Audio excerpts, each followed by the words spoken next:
All right. Good evening, everybody. Thanks for coming out to the iPhone iOS special interest group for April 7th, 2021. We're going to be talking about all kinds of fun stuff, including all kinds of stuff. We're actually going to talk about the news of the day. We got some app security and iOS security. And we're also going to talk about some Apple Pay stuff, and we'll have all kinds of tips and all kinds of other stuff. So let's go ahead and get started here. I'm going to go actually share my screen here, and we'll start talking here, if that's okay with everybody else. Bob's going to be moderating for us tonight, so he'll watch the questions for me, so that Bob, you'll let me know if there's any questions to be answered. Appreciate it. And let's go ahead and get started here. Okay, so let's start off with some news here. Apple did release, this was a couple of weeks ago, this is March 26th, what is that, about a week, 10 days ago, they released iOS 14.4.2, and it does have pretty major security fix that's in there that should actively fix an actively exploited security vulnerability. And what the security vulnerability is it was like for WebKit, maliciously crafted web content may lead to universal cross-site scripting. Apple was aware of this, and they went ahead and fixed it. So we've had a number of releases: 14.4, 14.4.1, now 14.4.2. So if you haven't done that already, please do it. It's very important security fix that's in there. So second thing I wanted to talk about here as a news item here, and I know there's a ton of gamers here, but Apple Arcade. This is very interesting to see what Apple did with this. They launched its biggest ever expansion yet. This is actually their press release. It was a couple of days ago. Growing its award-winning catalog to more than 180 games now. And they added a bunch of great classic games. One of them that kind of stood out to me, and which I hadn't played in probably a million years, is the Oregon Trail. Anybody remember that game? I'm going to share my iPhone here real quick. That's a great game. Yeah. So actually, it isn't on this one. It's on the other one here. Hold on. That's what happens when you have two iPhones, right? Let me share this for you real quick, and I will show you. And there was a Star Trek game. So let me just go through this while this is coming up. So they had a bunch of game franchises, brands, creators, and long press release here. A couple of games of note here. You have the NBA. If you like to play the basketball, that's on there.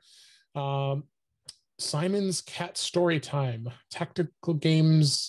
That's another one. The Star Trek Legends actually looked like a pretty cool game. I started taking a look at that. I was very impressed with the graphics. But and then of course here's the Oregon Trail here, and let me bring it up on the iPhone here. Where's that? Oh, there it was. Hopefully it'll show. Everybody can see that. And yeah, of course, you have to do all that fun stuff here. Oh, leave me alone. So I'm tap to continue, and I'll just continue on the game I was playing here. But you look at here, this the graphics are pretty nifty, I must say. And let's continue on the trail here. And go here. There you go. As it keeps loading. Boy, that's a throwback, but it's cool. Yeah, but I mean the graphics are pretty impressive, I must say, considering how old this game was. So they're, and it's got the I mean, I remember playing it when it was just graphics. I mean, when just was just words. I mean, you remember that. And then back in those days, there was just maybe a few pictures here and there, but it was just all words, a word game. So, very impressive what they've done with the games. And again, that's part of there's I believe a 1 month free trial. You can try it out, and then it's like I think $4.99 a month, something like that. But they added some other things too that people might like, including your typical board games like chess and Sudoku, backgammon. I haven't played that one yet.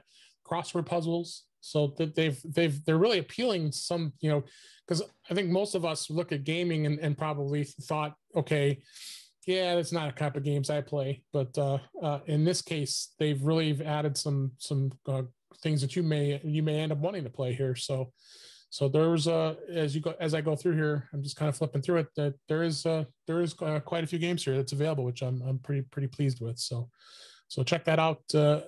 Again, it's I think it's $4.99 a month if you decide to want to go with just the arcade, but they do have the Apple bundle. I have the Apple bundle. I have the Premier bundle, so I have everything. In fact, it's kind of working out. I'll kind of give you a side story about the bundle. I actually was I had forgotten that I actually could share it with my family, so I'm sharing it with my wife's family.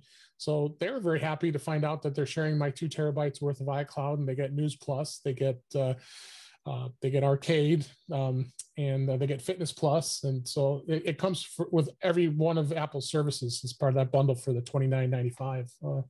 So I'm sharing the wealth, and they might share some wealth with me too. So, so that's that.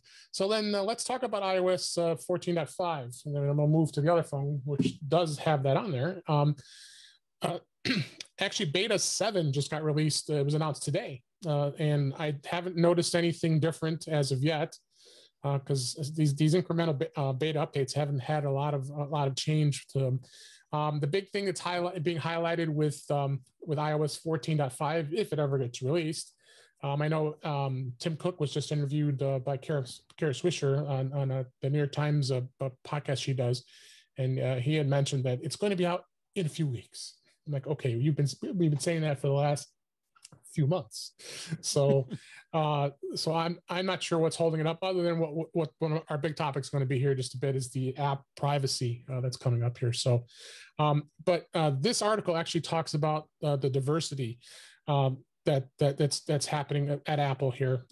With the new release of Beta 6, Siri will no longer default to a female voice. When they say, "Hey, yes, lady," and you can always say she. Well, they've decided that as introducing different types of voices for Siri, they're not going to default it anymore. They're going to make you let you choose which one you want. So, and here's what it looks like. But hey, why don't I show it to you live here, because I have it here on the phone.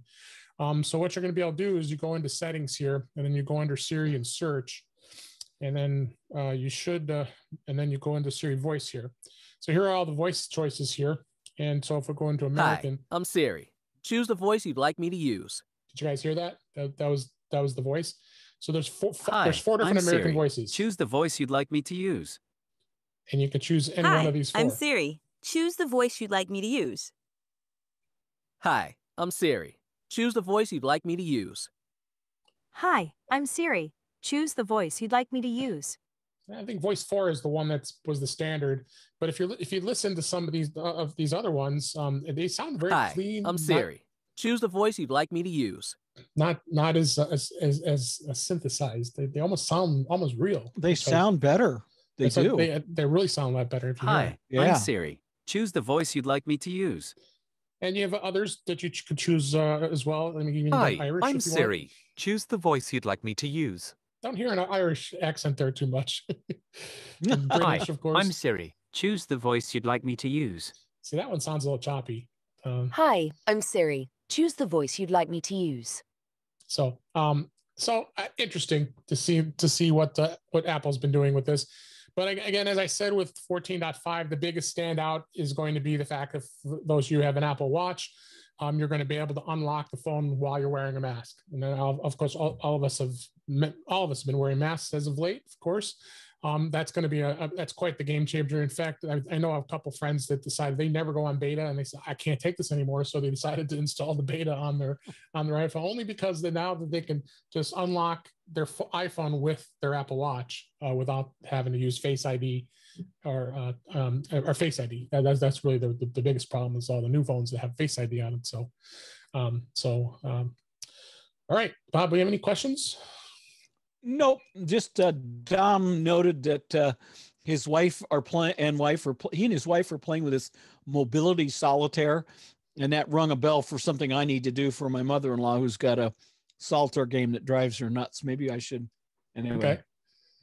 All right. I should go and look into Arcade, I guess. All right. Let's go ahead and without any more questions, let's go ahead and move on to some. I'm sorry. One thing I did forget about iOS 14.5. They did the beta 6 did come out with a battery recalibration tool that's going to be included in here. I believe this only affects iPhone 11, 11 Pro and 11 Pro Max for now. It's not going to have anything to do with the newer devices. And what it's doing is, as you see here, it shows the maximum capacity that's available on this particular iPhone is only at 88% now. It's not 100% anymore. So that means the battery is starting to deplete. What this is going to do is it's going to allow older devices to be able to be recalibrated. There's going to be an actual tool in here to allow you to be able to recalibrate and hopefully improve some of the battery capacity by recalibrating it and getting that going. So that's another thing here. So, all right. So let's talk about the app privacy and what the whole thing with 14.5 that's coming here. So this was a article in Vox here. I was going to kind of use it as this, and I also actually today. If anybody doesn't read Joanna Stern in the Wall Street Journal, she just came out with this article about the whole thing, and she always puts a really fun spin to it. So I'm gonna quote that a little bit as well here. But the first thing I wanted to point out here is what's putting all these app developers up in arms is the fact that it's going to require now that they're going to have to disclose what they share of you.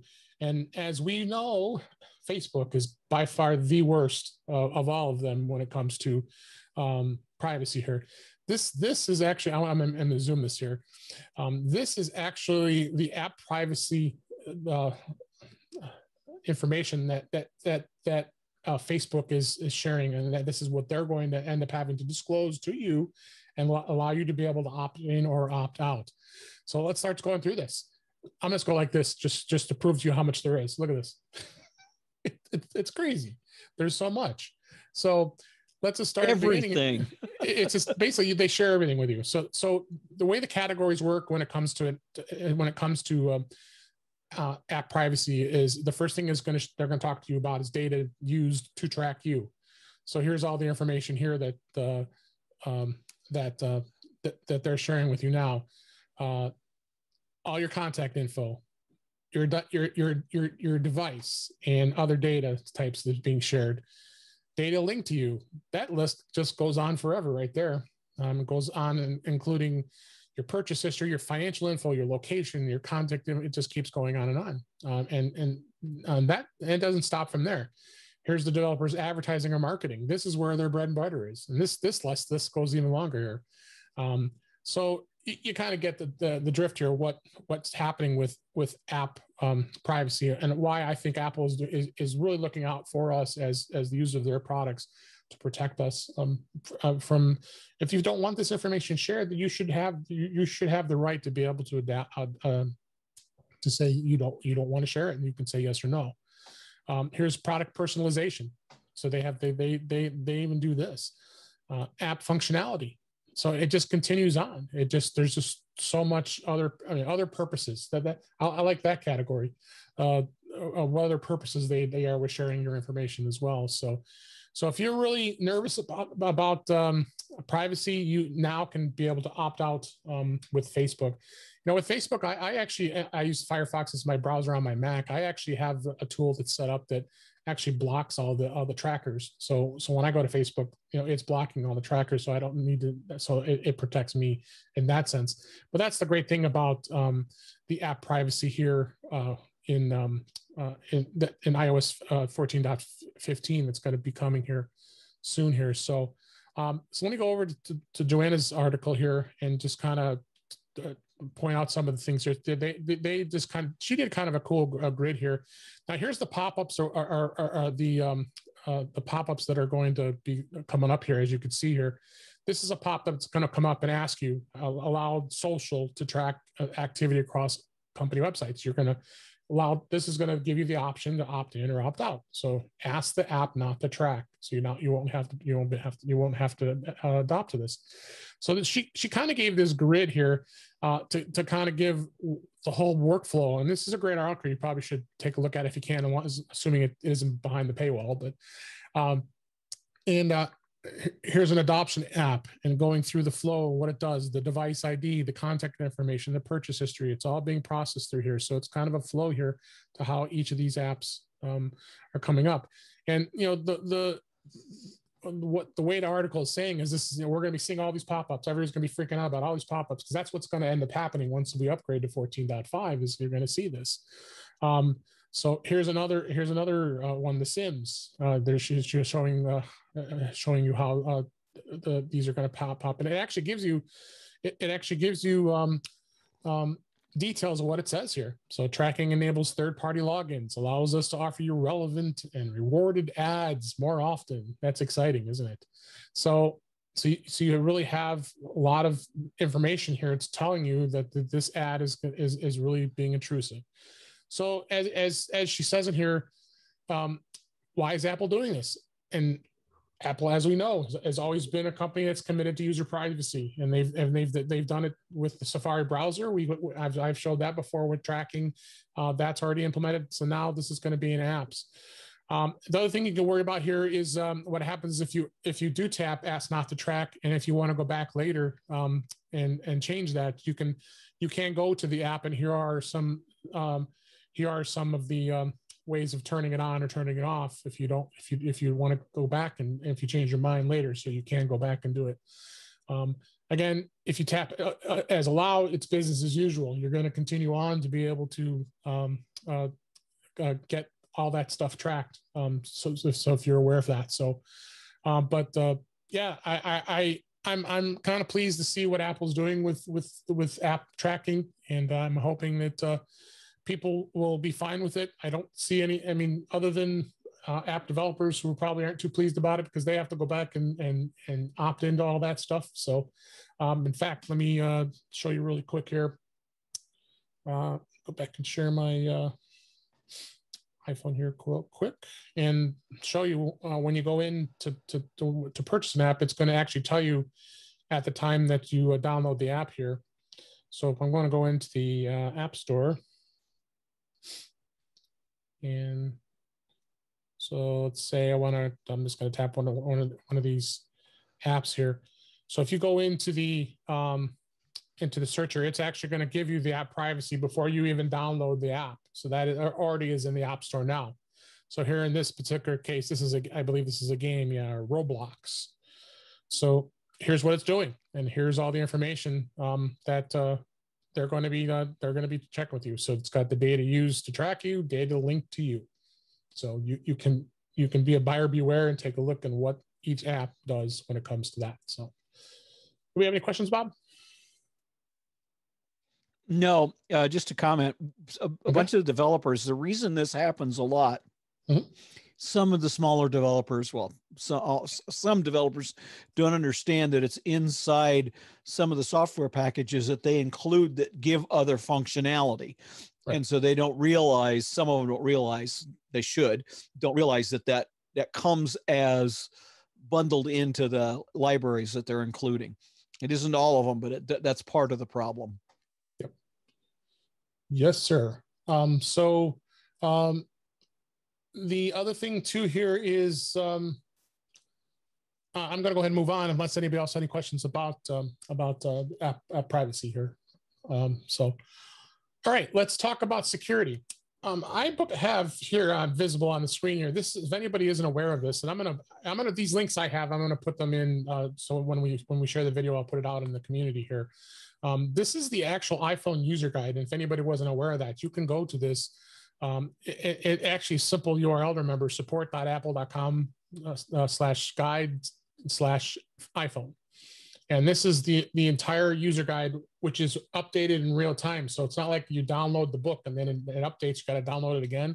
It's always here. So it's on the web, and you can actually place this on your as a as a shortcut on your home, one of your home screens, if you want to go back and reference this. So this section here, and I'm going to go through and talk about security. I mean, it's, again, as you're seeing here, today's SIG is more of a trend of talking about security, because security is just so important these days when it comes to that. As this is talking about, as far as all the different things that you can use for security, using the built-in security and privacy protections of the iPhone. And as you know, Apple is very, very good at protecting us with privacy protections, including encryption, information that can't be shared without your knowledge, and giving you even more flexibility when it comes to that. As far as passcode goes, I certainly hope everybody who has an iPhone here is using a passcode. It's very important that you have at least a 4-character passcode, and I highly recommend that you do that. Other thing too is using your Face ID or your Touch ID.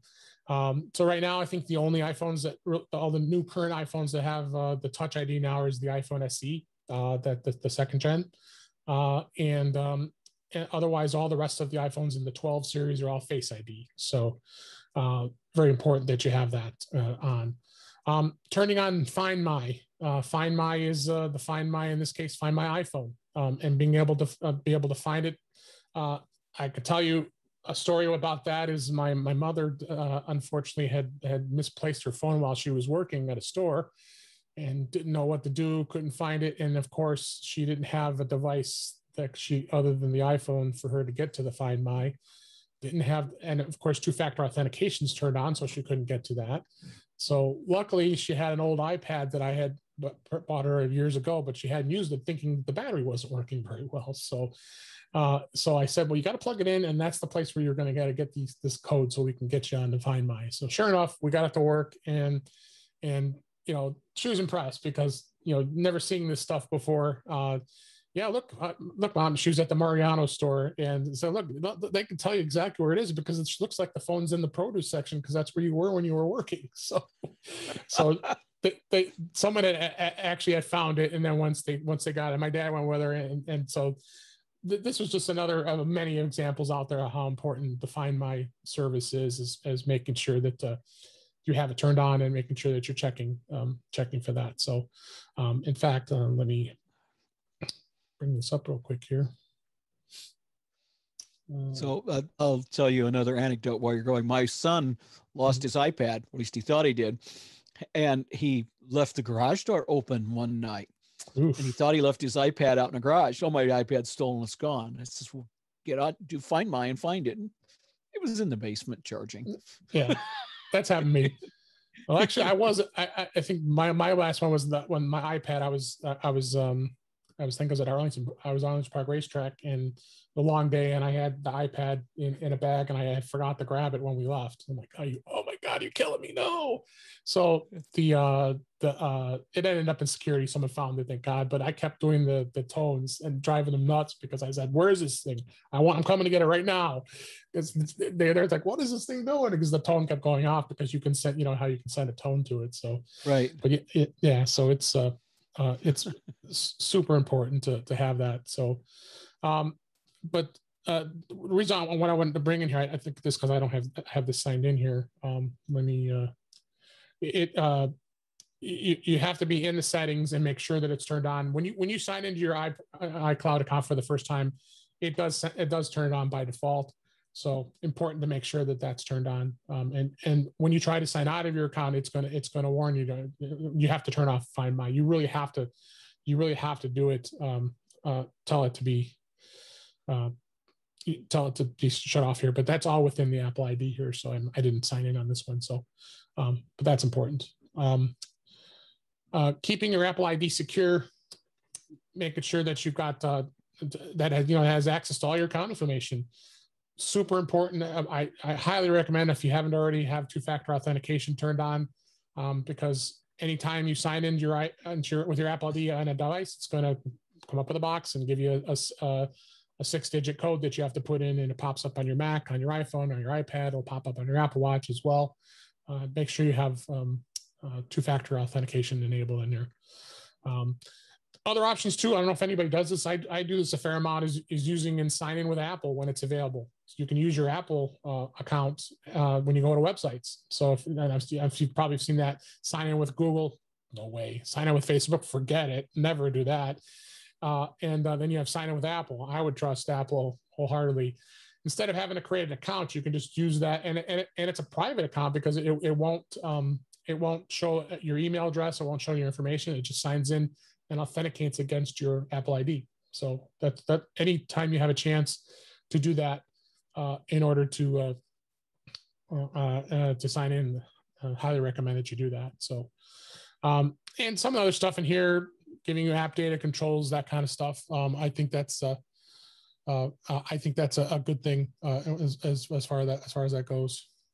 All right, let me switch here real quick here. You try to use the demo iPhone because I like to share my private stuff, but sometimes you can't. Okay, so let's talk a little bit about the. I was going to talk just a little more detail, the Face ID and passcode. And this is the Face ID section here, and this gives you the options here as far as the Face ID and passcode. So as you see, I have everything turned on, including Apple Pay. The password autofill, to unlock the iPhone, all has to be by the Face ID.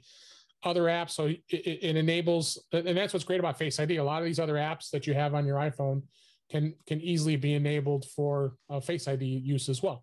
So you can turn them on, turn them off, whatever you choose. If you'd rather just put a passcode in, that's fine too. Anybody is aware of this in Face ID too. Here, you actually can set up an alternate appearance if you hadn't done that before. Let's say if I wanted to have my wife's face on here so she could go in and use her Face ID, it would work because you could set up an alternate appearance, and it gives you that option.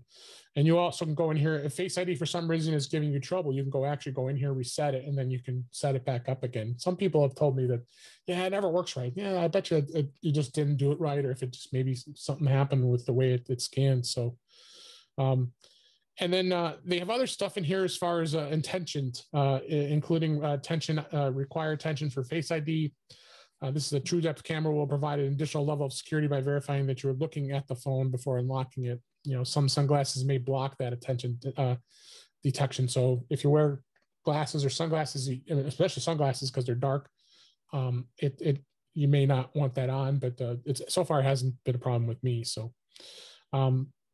And then passcode, I always have passcode set required immediately, and that's the only choice you have because you're already using Face ID. So if something locks, if you can't get it open with Face ID, then you have to use your passcode. It's always going to be required immediately. And then you have choices here of what things you want of accessibility when the iPhone is locked. You can turn these on or off. I turn off, if you notice here, I've got USB accessories turned off for a reason, because I don't want anybody to be able to plug a rogue USB device into my iPhone without it being unlocked by me. So, okay. Dave? Yes, sir. There's a question about sign in with Apple. Mm-hmm. How do you use it once you've done it once? You forget. Do you have a site you can show us or something safely? Or yeah, let me see. Let's check. Because Becky was asking, and I have a sign in with Apple horror story. Okay, well, why don't you go ahead and share that while I look here? Well, so what I did is I signed up was signing for Apple, and I didn't remember that I set up for signing for Apple, and I couldn't figure out what email address I had set with them. I'm trying to do password resets. That Apple, that email address isn't used. That email address isn't used. Yeah. So anyway, normally with signing with Apple, all you have to do is just click sign in with Apple when a website pops up. Right, and it sees that you've done it before, depending on the device. And it'll leave you. It should leave you logged in. It leaves you logged in here, and as it says here, this is the actual support article for Apple here about signing in with Apple. And it's saying here, when you sign in with an Apple, you sign in with Apple button on a participating Apple website, it means you can set up an account using your Apple ID. No using a social media account. Yeah, so it knows all that stuff, and it just lets you sign in. And right here, it'll actually show you how to sign in with Apple. That's what the pop-up's going to look like. This is good, without me having to show private stuff. So as soon as you go into that, as soon as you go into that site, go ahead. Bob and Dave, I'm not going to blame Becky for doing this. This was me. I've used it. I've signed in, and then when I go back to try and use it, it asks me to sign in again, and so I create a separate sign in. I don't know how to use my original sign in. So if any tip, I'll read that thing with the support article. But if there's any quick way to do that, thank you. I don't think so, because as you see here, when you get to this point, it gives you the option here to hide your email, so you don't. So this email never will show up when you if you choose it, and then you can. I believe it shows your name, but it won't share your email. But I honestly don't know without having to search through here to find out here. But this might be the article you might want to check here, Ed, as far as checking how to use sign with that. Good. I'm glad I'm in good company with not really being sure how to use it. Thanks. No problem. It's just something that is, you have so much stuff set up and you haven't gotten around to doing more of it. So. Right. Okay. So let's go on, unless there's any other questions about this. Let me read something here. Hang on. Yeah. Anyone documenting 1Password login with Apple? Don't know what that is. So, Marcia, what's the question you have there? I don't quite understand. Yeah, why don't you unmute and ask your question? I said, is anyone documenting in 1Password their logins with Apple? You know how normally when you do a new password, you put it in there. But since this is logging in with Apple, do you have a way of documenting in 1Password all of the sites that you use? Oh, you'd have to manually do it because 1Password's not involved in any of it then. Right. You wouldn't need to involve any password manager for that matter, because that's what the sign in with Apple is for. Basically, the way it's going to recognize it is when you go to the website, and if you've been there before, whether it be on your iPhone or your Mac, it's going to know that based on the history. So, but I mean, if you log in from a different device, you would have to do the same thing. Well, but if it's an Apple device that's signed in with your account, then it's not a problem.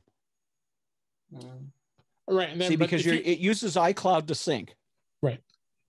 Yeah. The only way this will come up here is if if you're on a device that's already signed in with your Apple ID.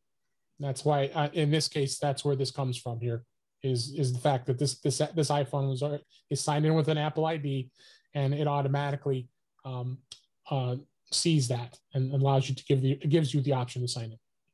So you don't feel that you need to document what sites that you used Apple sign in? There are no, as far as you're answering your question. The only way you would do it, we do manually. Is to do it manually. You'd have to write it down literally. You'd have to put it in like a note or something. I don't see anything of it linking like it does with a password manager that you're used to now with 1Password. So. Okay. Well, you know what? I got a comment on that. Here's what you do. Every site that gives you the ability to sign in with Apple, you just always do. And if the site doesn't give you that option, then you know you didn't use it. There you go. All right. Any other questions? I'll move on. I'm going to talk about Apple Pay. Who's been using Apple Pay? I absolutely love Apple Pay. I think everybody here should. In fact, I had a discussion with my family, and I'm like, I don't want to do it. Like, okay, I think it's gonna be so much easier. And I started showing my dad, and he just, you need your Apple ID password. Oh, I got to go downstairs and get it. It's on a sticky note downstairs.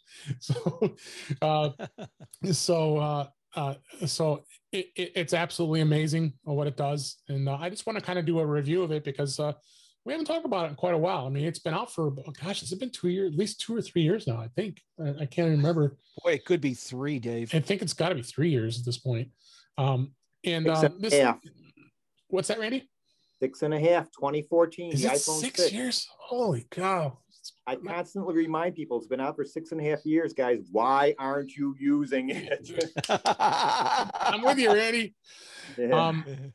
So this is Apple's site on Apple Pay. I'm going to talk about Apple Pay. I'm going to also talk about setting up the cash card and describe that a little bit, and the Apple Card, which I absolutely love too. So as you see here, it's cashless. It's so effortless. And now this day and age with what we've been dealing with the pandemic here, I don't remember the last time I've taken any cash out of my wallet. I've either used my Apple Watch or my iPhone, mostly my Apple Watch, because I don't have to put I don't have to put the Face ID to it. Especially when you're in a drive-through, you're buying something, you want to just go like this, and it just pays it, which is great.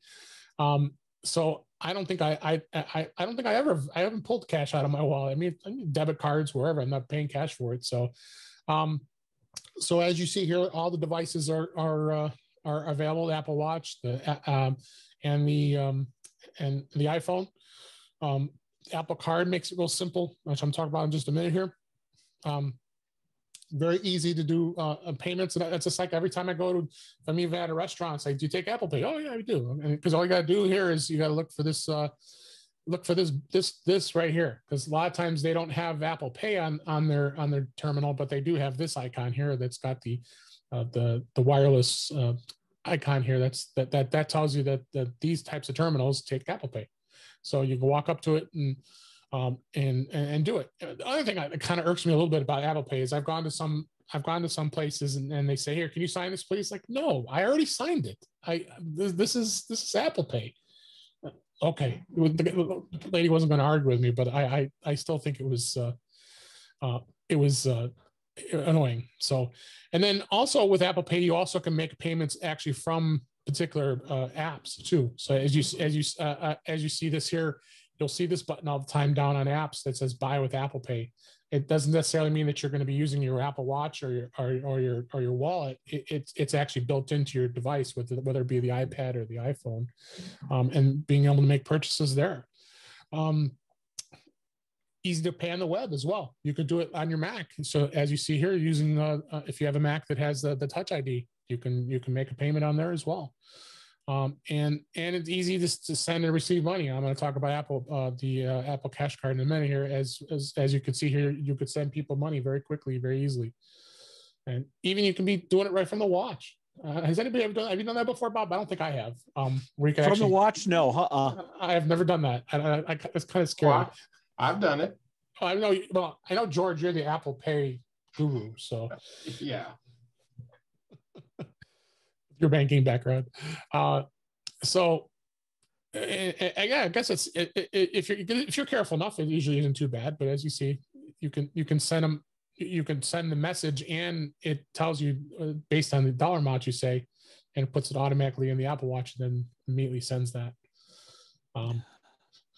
And Apple Pay also is in other things as well. Like I think I don't know if the CTA is doing it yet or mass transit. Not that any of us have been. I say it says Chicago, so they might have already started participating, or be included as well using Apple Pay on there. So, and then the other thing that really people have worries about, and I keep stressing the fact that everything is secure. I mean, the credit card number that's being used is not the actual credit card number. It's random. So even though it's got the last 4 digits of particular card or whatever you have, it's very secure, very easy to keep things safe. So there's never really been a worry about it. And again, the wallet. Dave, there's a question when you have a moment. Okay, yeah, go ahead. Apple Pay. Elda's asking about Apple Pay versus PayPal. Okay, why don't you unmute, Elda, and ask your question? I was just curious, you mentioned using Apple Pay on websites, and I have done that from time to time, but I also use PayPal if it's offered. That's the first thing I go to. Do you have any thoughts? Yeah, PayPal is like a competing, it's a competing service. I mean, PayPal's been around forever. I mean, yeah. I probably was one of the first customers of PayPal. That's how long ago that goes. I've been going back probably 25 years, at least 30 years. But they both are good services. I think PayPal has been smart with their mobile app and doing a lot of similar things of what I'm describing here with Apple Pay. But either one works. But they don't work. I'm not seeing them work together where you can use Apple Pay to, and as far as PayPal goes, you'd have to use it as a separate service. So how much does PayPal give you in percentage back? Apple gives you 1 or 2%. Exactly. I was going to get to that. That's if you're using the Apple Card. But you got to be using the Apple Card, right? Oh, yeah. So let me just get through here. The last thing is the wallet. The wallet stores all your credit cards from in there, and you can use Apple Pay with any credit card as long as they participate. Most of the major banks, Bank of America, Citibank, Chase, Apple Card, all usually participate, and you can put it in your wallet, and the card is there. So you can, as well as ATM cards, which we'll hit that in just a sec here. As well as here, down here, as you see, there's rewards cards. Like if you have your Walgreens card, I think Walgreens has gotten really smart with their rewards card now. You don't even have to pull it up. You just put your phone or your watch up to the terminal and automatically sees that you're a Walgreens customer, and it scans it now. So they're getting a lot smarter with these rewards cards as well. So. And boarding passes also? And boarding passes, yeah, it's actually showing that in here is a Delta, and then this is probably a student ID for a student that's universities are doing. Go to Duke, so you have your student IDs right from the wallet. So not only is it for paying things, it's also there for your IDs and such too.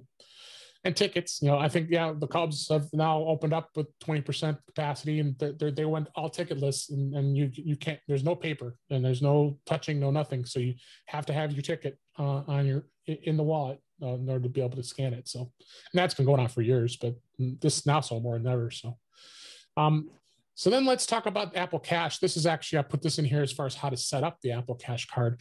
What the Apple Cash card is it's the ability to being able to put cash on a card securely without having to use any other credit card or bank or ATM, that kind of thing. What it does is it actually links to an ATM card that's part of your bank. Usually it's a checking account. And the way you set it up is you open up in the settings in here, and then you have to add an ATM card. So you have to add the ATM card to your Apple Pay first and have that done first. Once that's done, then you can go through, set up the Apple Cash card, and that's the way of being able to add cash to the card from the bank. Or we'll talk about the Apple Card in just a minute, whereas that has that option as well. So. It's got a lot of great benefits here. I use it all the time, and the reason why I use it all the time is the Apple Card. I don't know if anybody not everybody's excited about having another credit card, but you know what? I pretty much have stopped using any other credit cards I have. I'm using the Apple Card for just about everything. The Apple Card is it's all created through Apple. It's got no fees. It gives you easy to pay it. It's all in the wallet. Very, very easy to pay it. Unlimited cash back. And what I love about the Apple Card is that immediate cash back. Yeah, granted, it's not a lot. The rates are you get 1% if you use the card, or if you manually put in your account number on a website. It's 2% cash back if you use Apple Pay.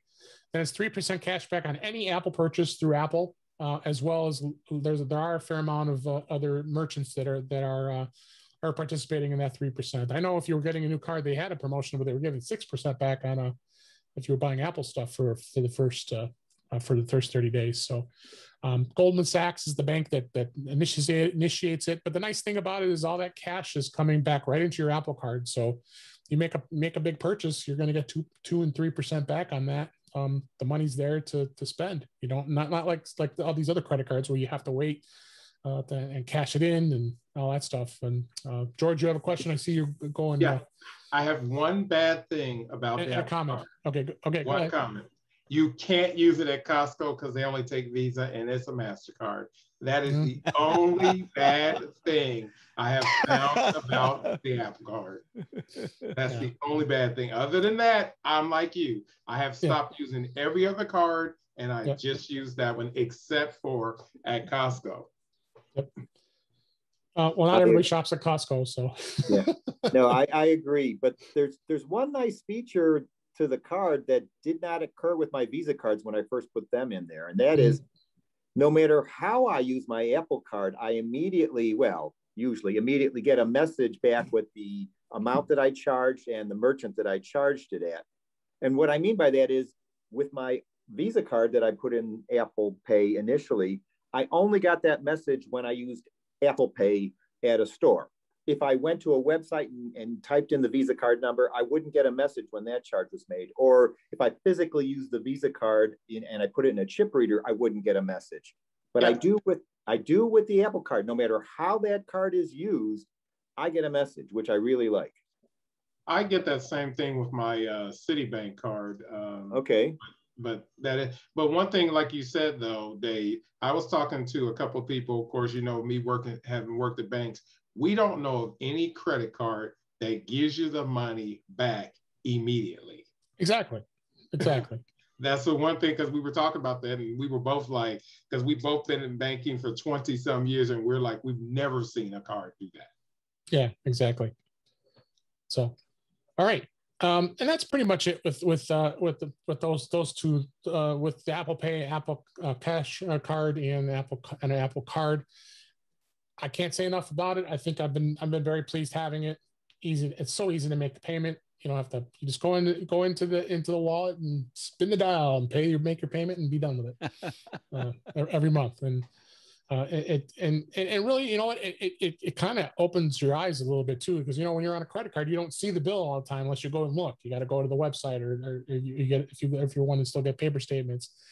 It always tells you whenever a charge occurs, because you get the notification. You go into the wallet, you see what your balance is, so you're always aware. Oh my God, I spent way too much money this month. So then you got it. Then you make sure that you pay the balance right away. You know, other thing I didn't mention too is with Apple purchases too.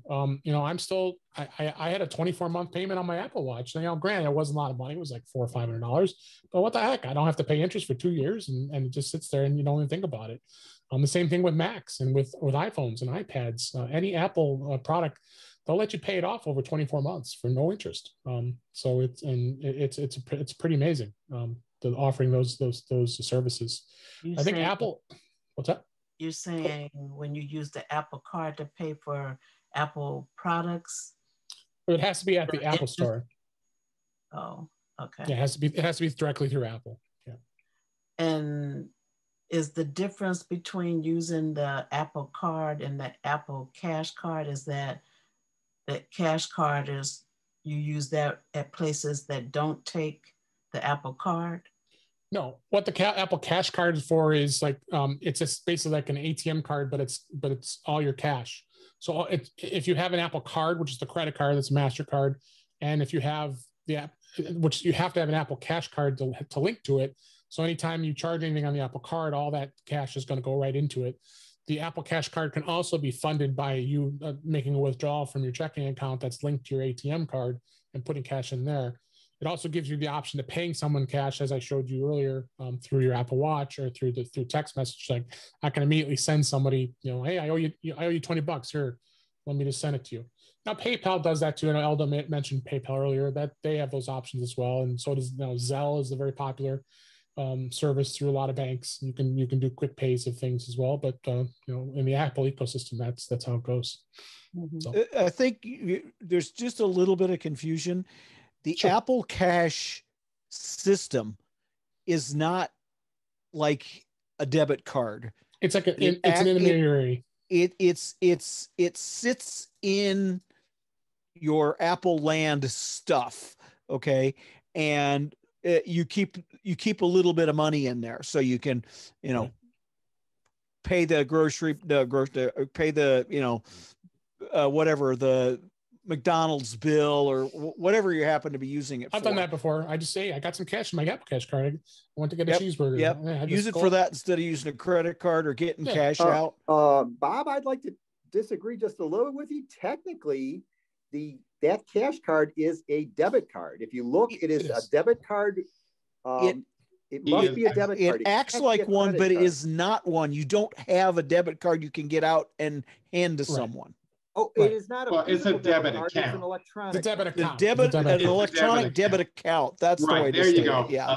There's no physical card. No physical. You don't have a physical card. But and to go to Marcia's question, the Apple card, that is a credit card, that cash card is a debit card. So I mean, you could think of it that way. The one is a that's a good way of thinking about it. But the other one's a debit card. Yeah, I didn't want people to be confused because they are completely different entities, shall we say? Yeah. But I've used the debit card in Woodman's because I don't have Discover, and that's all they accept. Right.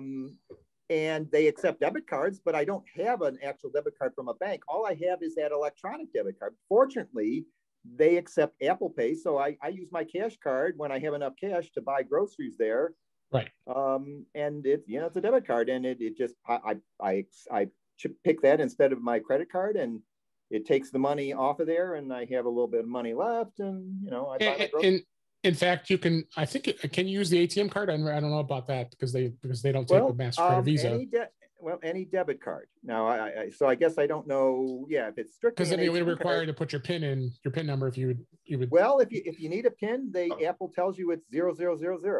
If you're being prompted for a PIN, the PIN that you give them is 40000. Yep. Did I know that? Okay. Yeah, it tells you that in the wallet. Where in case if you were a Discover card holder, you could put that in the wallet and then you could use it. That way but too. I don't have a Discover card, so right. Yeah. The key to it, they used to call it Apple Pay Cash, is what they used to call it, and now they've changed it. Like it says here, Apple Cash. Yeah, it's very handy if you remember to keep money in it. Right. Well, my only source of money is the 1%, 2%, or 3% from because again, I don't have it linked to anything. It just accumulates cash when I make charges. And that, by the way, that was created automatically when I got the Apple card. It automatically turned on Apple Cash, and it created this debit card in my wallet because it said, you're going to need that for this money to accumulate. So I didn't have to have one set up ahead of time. So for those who don't have a debit card, you don't really need one. But I think you still have to have it linked to a bank. So you have to link it to the bank. I haven't linked it to a bank yet. Oh, interesting. Yeah, I mean, I can. To get money into it the conventional way, it has to be, you have to connect it to a debit card. Yes. Right. If you want to load money into it, you have to connect it to a bank account. Yeah, I thought they made you had to do it. Okay. No, they didn't force me to do it, so I didn't do it. Gotcha. All right, let me move on. Let me go on to my tips I was going to talk about here. As for the sake of time here, let's see how much we can get to, and hopefully there's some things here that you didn't know about. So let me bring up the iPhone here, and you take a look at this. First tip: did you know there's a hidden QR code reader? You don't have to download those darn apps anymore to do code reads. Of course, the camera does it too when you scan it and you go to a QR code. Everybody knows the QR code. It's got the square here. But if you actually go in here and type in the word code, there's a hidden app in here. I don't know if anybody sees this. This is called Code Scanner. See this? And that's an app that you can't bookmark anywhere. You can't save it anywhere. But if you go in, and the way I did this is I dragged down on the home screen and brought up the search, and then I started typing in code. See that? Did you read the same article I did, Dave? Because there was an article about this. There was. Yeah. It's also in Control Center, and so you can just put that in your Control Center. If you take a look in Control Center, you'll see it. You can add it to your Control Center, which is kind of. Yeah, I'll go there. So this is a code reader now. So if you see the brackets here. So now if you go up to a QR code, you can scan it, and that's a code. Yeah, and he is right. To go into that, you go into Control Center right here, and I think it was in here, right? Yep, there it is, Code Scanner. You just add it into the Code Scanner. That bonus tip, I forgot about that. So now the Code Scanner is right here in Control Center. See that? Yeah, it's easy to get to. Yeah, much easier than what I just showed you, searching for it. So that was my first tip here. Here's a couple keyboard tips here. Let me go into just type a note here. Oh, crap. Let's type a note.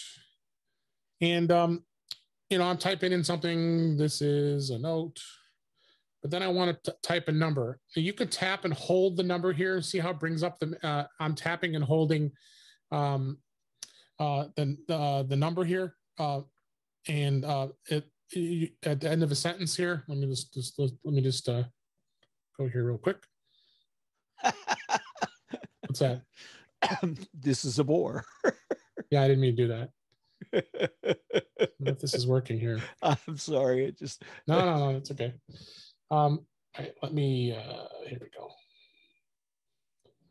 Check this. It was working when I did it before. Hold on. You're supposed to be able to hold down the number button, and then of course this isn't working. It was working before when I demoed it. Let me check something real quick here.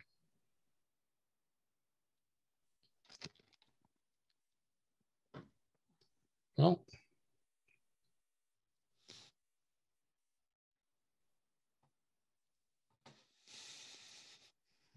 no, apparently it's not working. What it's supposed to do, I'll show you. I'll have to see why this isn't working, but you're supposed to be able to turn on, as you're typing, you should be able to tap and hold the 1, 2, 3 button, because you know how usually when you tap it, you have to toggle between the keyboards. For some reason, this isn't working. I don't know why. You should be able to tap and hold the 1, 2, 3. Oh, and toggle it and then let go and it goes back instead of you having to tap it 2 times.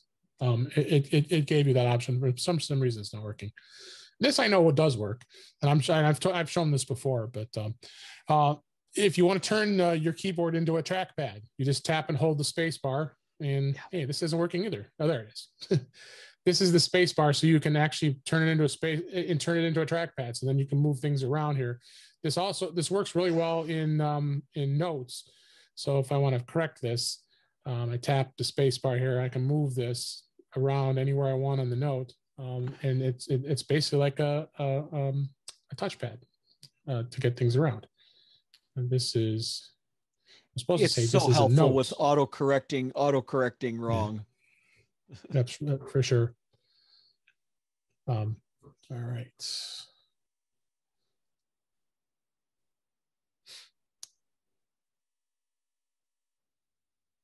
So other thing I wanted to show you was eliminating contacts in the share sheet. Apple always has the baked-in share switch. Anytime that you type in the activity, I don't know if I'll be able to demo this, but I'm losing my point here. Sorry, guys. Oh, here we go. So the way you want to go is you want to go into settings here, and then you go to Siri and search. And then what you want to do is you want to turn off here. This is what I was talking about. Sorry about that. So if anybody knows, it drives me crazy sometimes because there's some like emails and such that I don't even care about anymore, and I don't want them to always come up.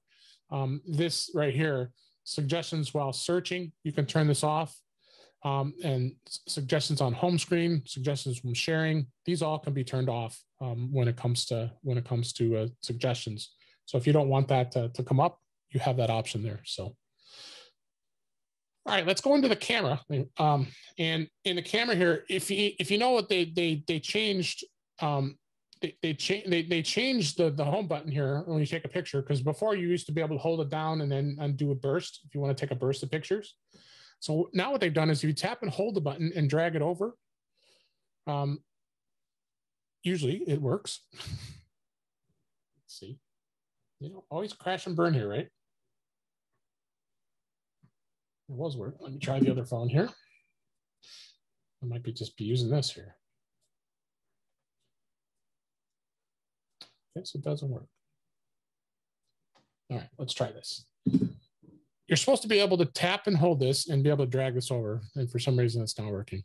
But you also can tap and hold this and drag it over to here.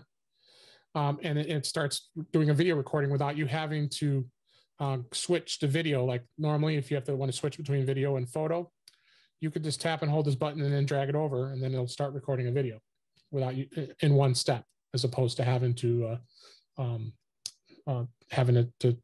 toggle between modes.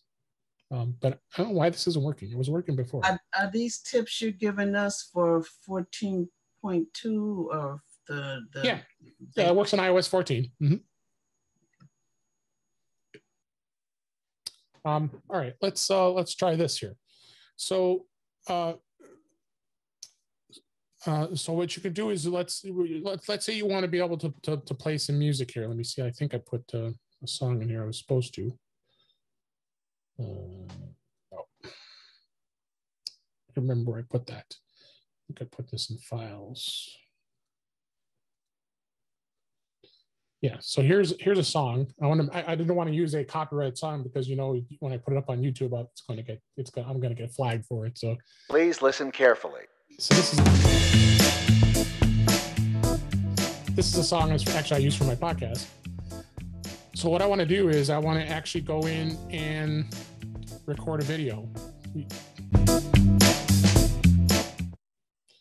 So now once I start recording, it's recording the video. It's also going to record the music, which I think just stopped. But so when you record the video and you have the video in place, it'll actually let you go through and record the song as well. So you stop the video. Let's see, it recorded. I probably bet you it didn't.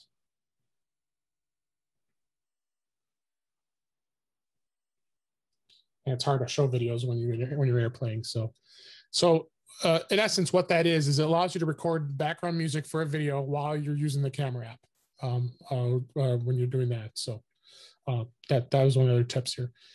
Always demo these things. They always crash and burn on you, right, Bob? Oh, way too often. So here's some tricks as far as email goes. Let's see. So, and of course, I bet you all the emails that are in here got deleted.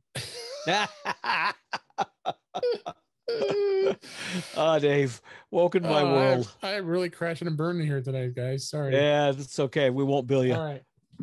I'll switch to the other phone. I'll just find something that's not so sensitive here. Hold on. Appreciate your patience here. No, we feel your pain. Let me turn this off.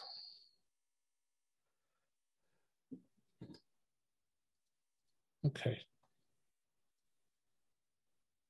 Let me go in. I know this. I don't care about this email. So, no, normally how you swipe over and you delete an email. You can do that, right? To undo the email, to undo that, as far as doing that, what I do is I'm using my 3 fingers here. Do a 3-finger tap, and you notice at the top here, it's got these 2 buttons up here, undo and redo. So what it did was, if I go back to the email, it brought back the email I just deleted. Let me try that again. Tap that up at the top here. This is undo. This is redo, and then it brought back the email I just deleted. So also, if you go into the email, there's also another thing here. Down here at the bottom, there's a trash can here. It's always easy to delete it by just tapping it. You can tap and hold this button, and it also has this hidden menu here. Now it gives you the option whether you want to trash the email or if you want to archive the email. So sometimes people want to archive, so it goes into an archive folder on your email account. So, and let me show you again to do that. I just tapped and held the trash can. Normally, you could just tap the trash can and you get quick ways of deleting.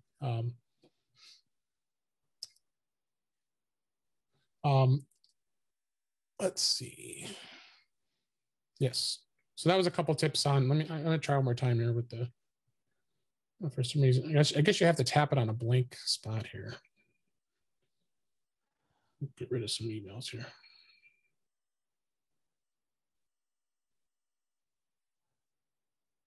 There we go. See what I did was I tapped on this blank spot here, but you can also tap. You just got to, when you're doing what I'm doing is a 3-finger tap here on the screen.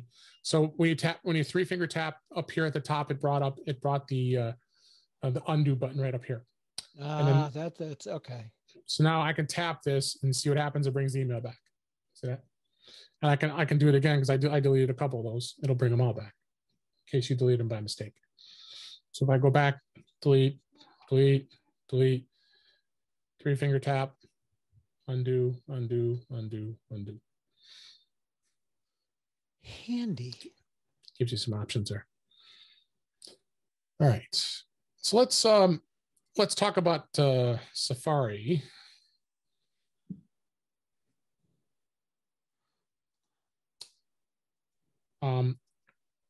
So when you go into Safari and you open the book icon here, this gives you some of the history that you have here, which of course, when you tap the book, let me do that again so people see that. This icon right here is your history and your bookmarks. You tap that. Now this brings up the history. So if you want to delete the individual history items, you just tap that icon, and then you can swipe individual ones. Like if I want to swipe this, I can just go and swipe this history here. You can do a quick peek if you want to. And also what you can do is, if you see here at the bottom here, there's a button here, it says clear. Let me do that again here. This button right here, this is your history. If you want to be able just to only clear selective items or not everything, if you tap and hold the clear button, now you have all time today and yesterday, today, or in the last half hour. So if, let's say I'll tap the last half hour, it'll only delete what was in the last half hour here. That gives you the option there as well. So if I want to clear it all, I can clear all the history too. Other thing you do is if you tap and hold this, I don't know if anybody knew about this feature. When I tapped and I held the bookmarks icon here, and I have 5 tabs open right now. Let's say I want to be able to bookmark all 5 of those tabs all at once. All I got to do is tap this, and it's going to give me an option being able to bookmark these 5 tabs all in one tap. So you have that option as well. Other thing I'm going to do here. So let's type in Mac World. No, that wasn't it. I gotta see let me see what tabs I have open here. Mac Life. If I type in Mac Life. Okay, so I started typing in Mac Life. That's a magazine, of course, and it's actually giving me the option is showing that that website there if that's the one I wanted. But if you could notice down here, I already have a tab opened up here. See how it says switch to tab? So I had already had this URL here. That's not necessarily that one that I want, but now what I can do is I can just tap this from the search, and it just brings me back to the tab without it opening another tab. Does that make sense? Mm-hmm. Let me try that again here, just so you know what I'm talking about here. So now we go back to Mac World. So again here, so now I typed in Mac World. It's giving you the options here because it breaks it down to the top hits, switch to tab, or Siri suggested website.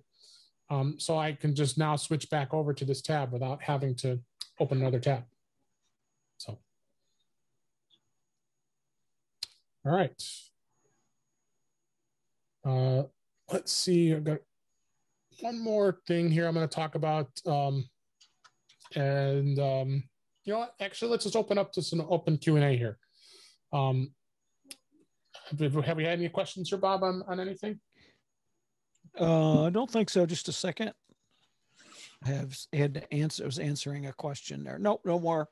No questions in the past minute and a half. I have a question. Okay, great. In the Safari history, is there any way to like group the open tabs together? Let me see. Can they be moved around?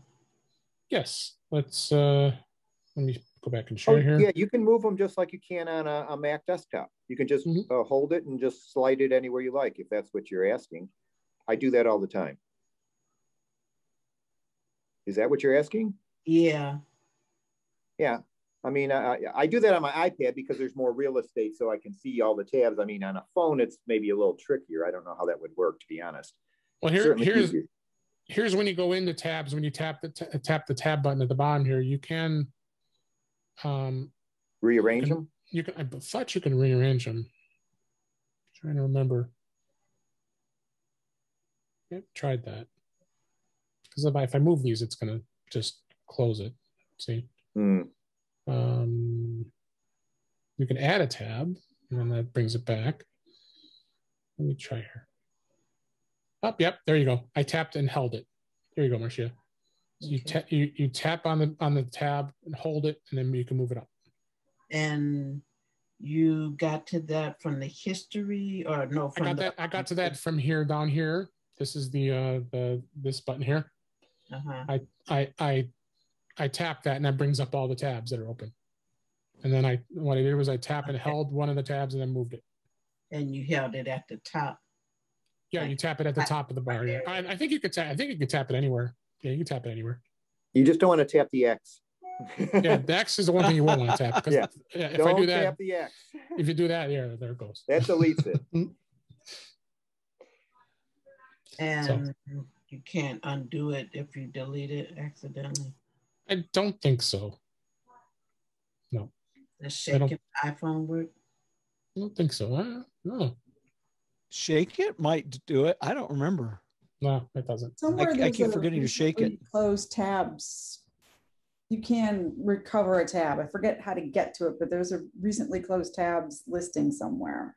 I thought if you held down on that thing, a menu popped up, but it doesn't seem to be. Oh, there it is. Yeah. Hold down the plus at the bottom to create a new window.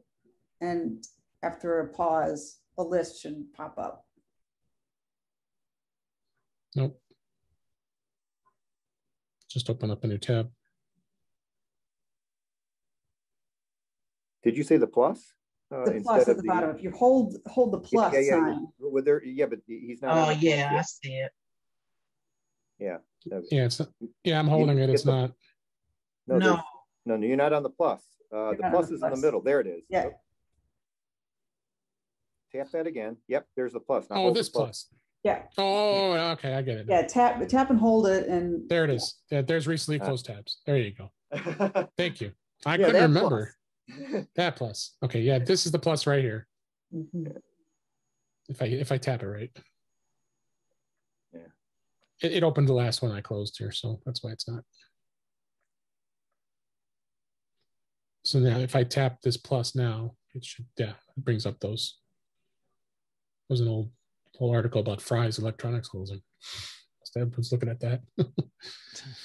Goodbye, Fry's. That was like in February. They've been gone for 3 years, or at least 2. Yeah. So, more questions? I've got a comment. Back when we were talking about Find My, quite a while ago, somebody several weeks ago asked a question about if you could see, I think, battery percentage, on certain devices and stuff.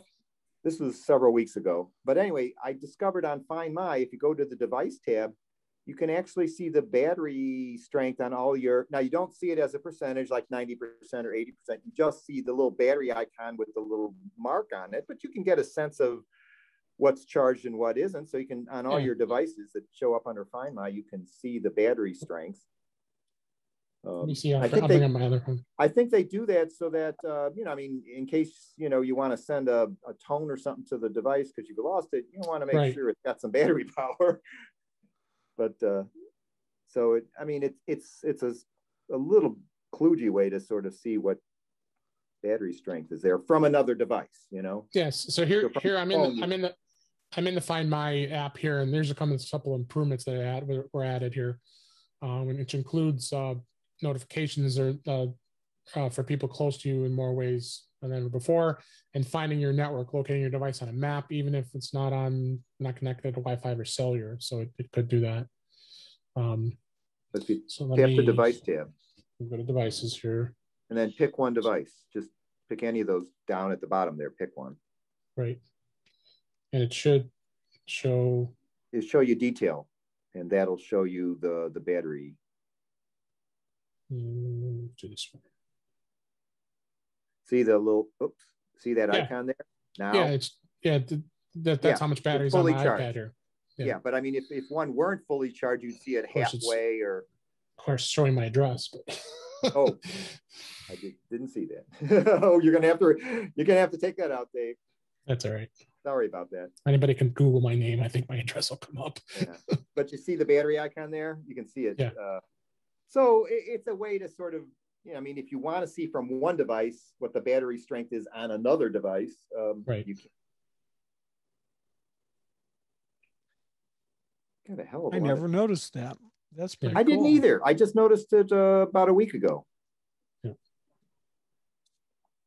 Yeah, I wish they would tell me the percentage, like they do on the. Yeah, it's close. It's not bad. I mean, it's better than nothing. I have more questions. Yeah, I have a question. Hey, Frank. Hey, how's it going, Davey? This is sort of a combination Mac OS and iOS question. I like to use my iOS devices to scan receipts. Mm-hmm. As of late, for some reason, when I launch Preview, maybe it's a roll of the dice where I'll get a choice of using either my iPad or my iPhone, but sometimes there's no listing of the iPhone at all. And I've tried turning it on and off and all these other little things. Anybody got any experienced anything like that? Or so you're trying to what app are you using to try to scan the receipt? Well, if you go into Preview on Mac OS. Oh, on Mac, okay. You pick which device you want, and it automatically launches that device's camera. And you hold it over. And the problem is usually it says you can either use your iPhone for scanning or a picture, and then it'll say underneath your iPad for scanning or a picture.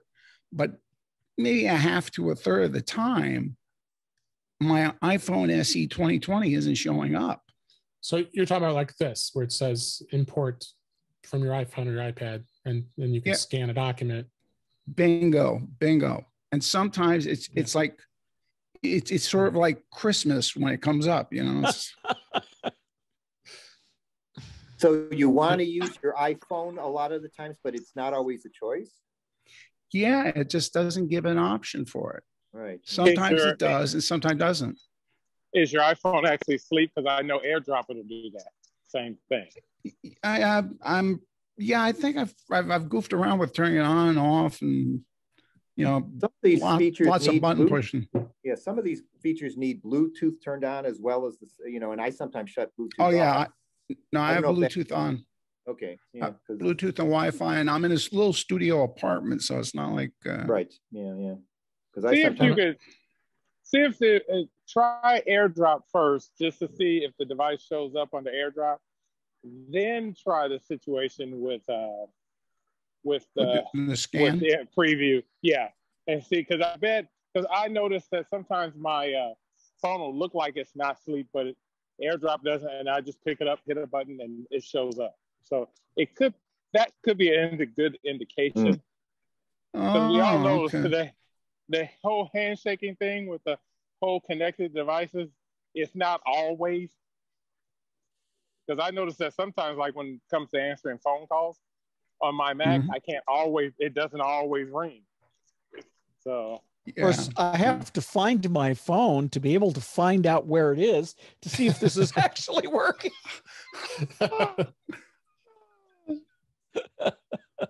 That's great. All right, thank you very much. What? Sure. Glad you were talking about you were talking about finding your phone. That is one of the most irritating things, is when you're on the phone talking to somebody, and you got to get off the phone so you can hit the button on your Apple Watch so that it will actually beep. Because if you hit the button to find your phone while you're on the phone, it beeps in your ear. Like that. Where's my phone? On my watch. Like that. Would you do that for my phone, Dave?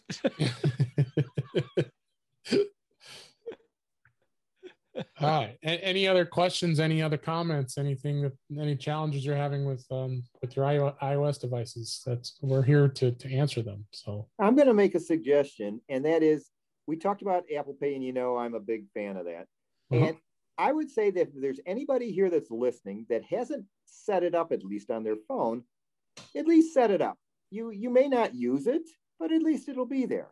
You know, I mean, so just go through the process of setting a credit card up on Apple Pay.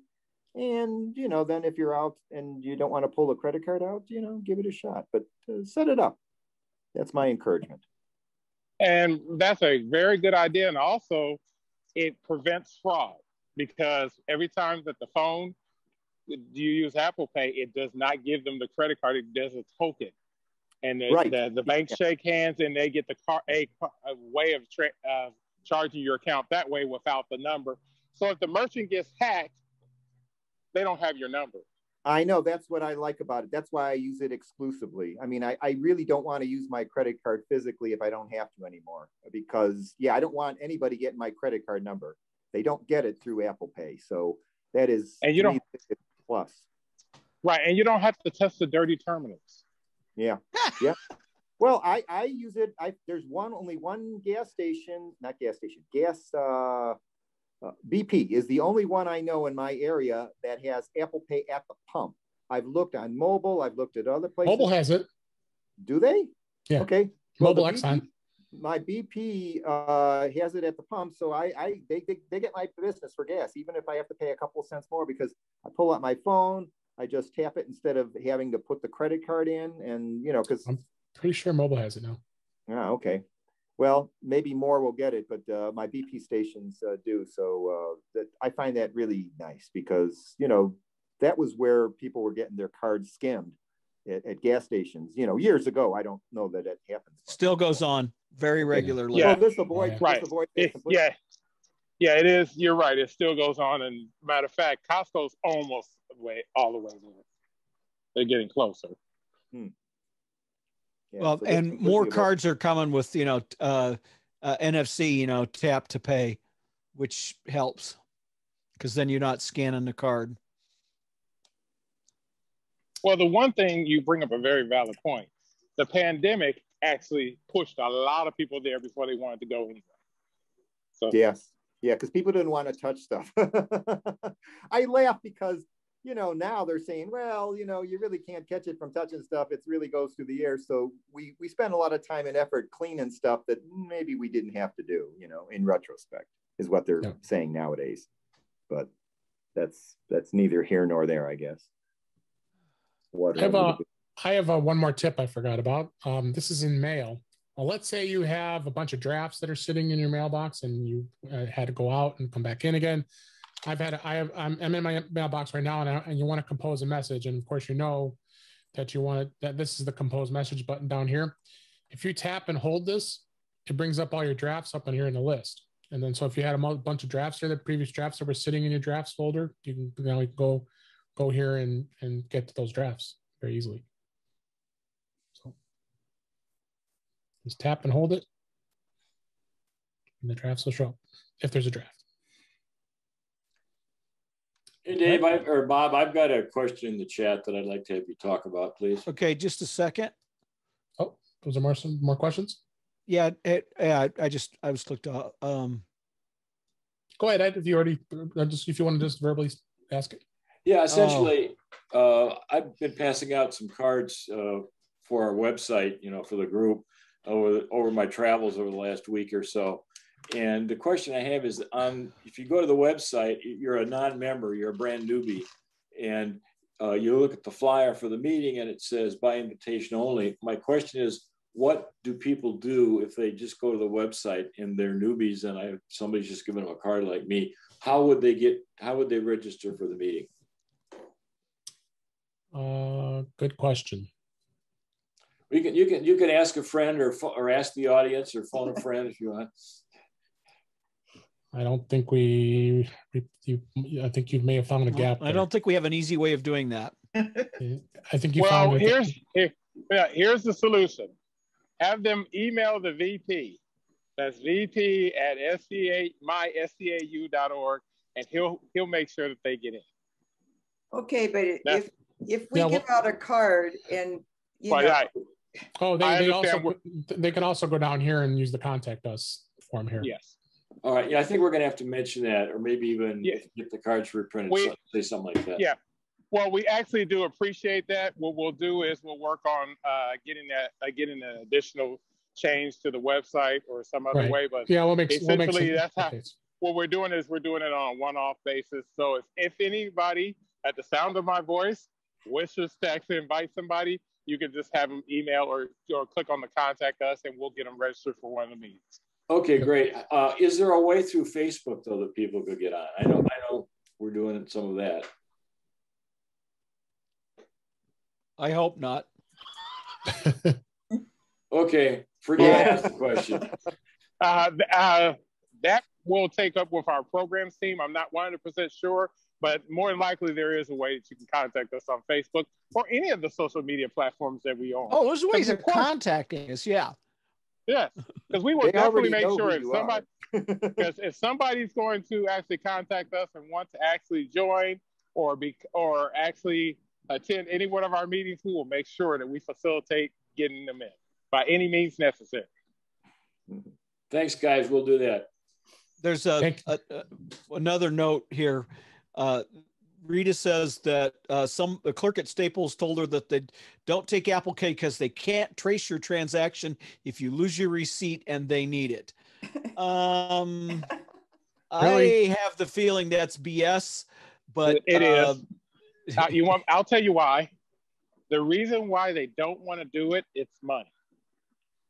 It's what? Yes, money. It's money. Money is because behind the scenes, every time you use these transactions, the merchant processing system charges fees that a lot of the merchant stores, such as Staples, Kroger's, which is Food for Less, and Mariano's, they don't want to pay. And also like Walmart. So that's the reason why they're on the bandwagon to not do it. But eventually, they're probably going to come around. Because you see CVS came around. So it's only a matter of time before those other people come around. Yeah, CVS said that was like didn't want to take it ever, and all of a sudden they caved. Yeah. Well, and Walmart had Walmart Pay thing, and I don't actually know whatever happened to that. They moved it to the Walmart credit card. Okay. So they get all the money then. Yeah. No, they actually split it, believe me, because they're not doing the back end. If I'm not mistaken, I think it is Capital One that's behind that. It's either Capital One or Discover. Oh, okay. So it's somebody, they have somebody else in there doing it. Okay. They probably don't want to be the banker. All right. So exactly. We have come to the bottom of the hour here, and let's go ahead and wrap things up. If our next main meeting is 1 week from Saturday, right? Yes, it is the 17th. And guess who's speaking? Yes, I'm coming back as the tech miser.